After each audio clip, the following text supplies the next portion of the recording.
Hi everyone, in today's lesson we're going to talk about concavity in a graph.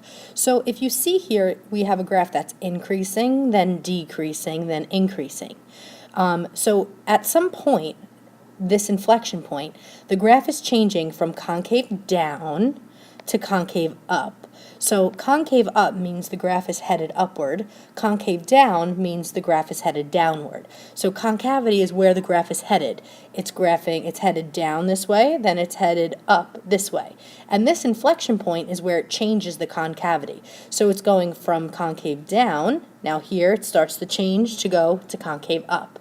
So what we're going to do today is we're going to find the value of these inflection points and the interval where it's concave down and the interval where it's concave up. So let's look at the first example. Okay, so we have algebraically, I want to find the interval where the graph is concave up and concave down. And then I want to determine any points of inflection. So in order to do this, we actually have to find the second derivative. So yesterday was the first derivative, today is the second. So let's first find the first derivative. So the first derivative is 12x squared plus 6x minus 6.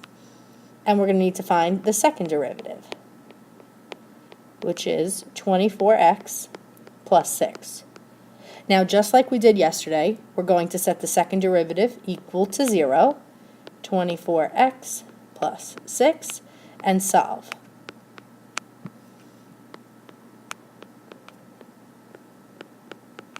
And divide by 24. And if we reduce that, we get x equals negative 1 over 4. So now this is a possible point of inflection, and we're going to call that POI, possible point of inflection. So in order to test to see if it actually is a point of inflection, we actually have to see if the concavity changes signs. Otherwise, it's not a point of intersection or point of inflection. So just like yesterday, we're going to make a number line. And now this time it's f double prime. And we're going to put our 1/4 or our negative 1/4, and we're going to test a value that is greater than negative 1/4 and then less than 1/4. So a number that's greater would be, I don't know, say 0, and a number that's smaller will be, say, negative 1. And we're going to plug into this double prime function. Okay, so we have x and then f double prime of x. And we're going to plug in when x is negative 1 and when x is 0. So take a minute, pause the video, and see what those values are. Okay, so for negative 1, you should have gotten negative 18. And then for x is 0, you should have gotten 6. So that means negative 1 is negative and 0 is positive. So we can say that the graph is concave up from negative 1/4 to 0, to positive infinity. So that's here. It's concave up when it's positive, so from negative 1/4 to infinity, which is 0. And then it's concave down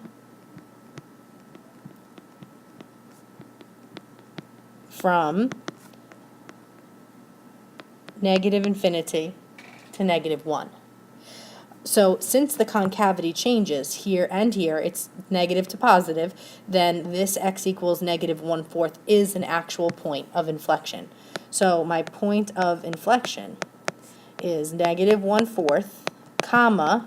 Now how do I find that y value? Well, it's on the original graph, so you have to plug this into f of x, into the original function. Okay, so this is my original function. So take a minute and plug in negative 1/4 into this original function to get the y value, and then hit resume when you're ready. All right, and you should get 21 over 8. And 21 over 8, just so that you know, is approximately 2.625, or exactly that. So let's look at the graph. I've actually provided it for you so you can kind of understand what's happening. So when x is negative 1/4, so if we could see, this is about 1/2. So negative 1/4 is somewhere over here. So negative 1/4 and 2 and a little would probably be here. So at this point, that is my point of I keep calling it intersection, point of inflection, because it's going from concave down to concave up. So you can even see the concave down makes sense. It's from here to here, it's concave down. And then from here to here, it's concave up. And I think our numbers are exactly right. Concave up from this point of intersection from -1/4 to infinity, see? Concave up. Concave down from -infinity to -1. So our algebra was absolutely correct. I just need to fix something if you're going to use this. Concave up occurs when the double prime, f double prime, is greater than 0, and concave down occurs when f double prime is less than 0. I don't know why that says that, so please fix that. Okay, let's do another example. All right, so in example number 2, it's the same concept, and I want to show you what happens algebraically. Okay, so we're going to do the same thing. We're going to find f prime first. So f prime of x, I think this is the chain rule. We take out a 4, x minus 2 to the third power, times the derivative of the inside, which is 1. So now f double prime, we're going to bring this power, bring it in front, so that's 12. Then x minus 2, we're going to raise it to the second power, times the derivative of the inside, again, is 1. So we're going to set the derivative equal to 0 and solve. So I can divide by 12, and I have 0 equals x minus 2 squared. Take the square root of both sides to get rid of the squared, and I have x minus 2. Add 2 to both sides, and I have x equals 2. So the idea is that this is a possible point of inflection.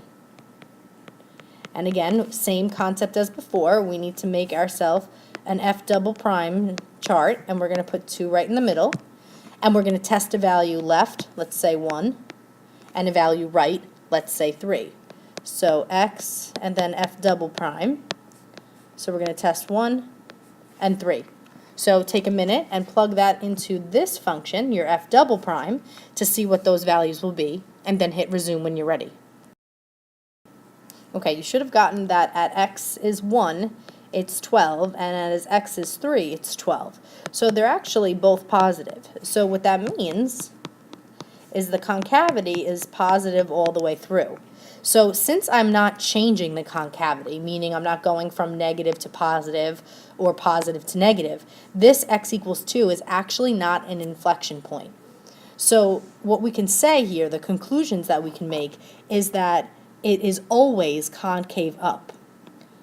So concave up is from -infinity to infinity, and concave down is never. It is never concave down. And there are no points of inflection, so we can write none for that as well.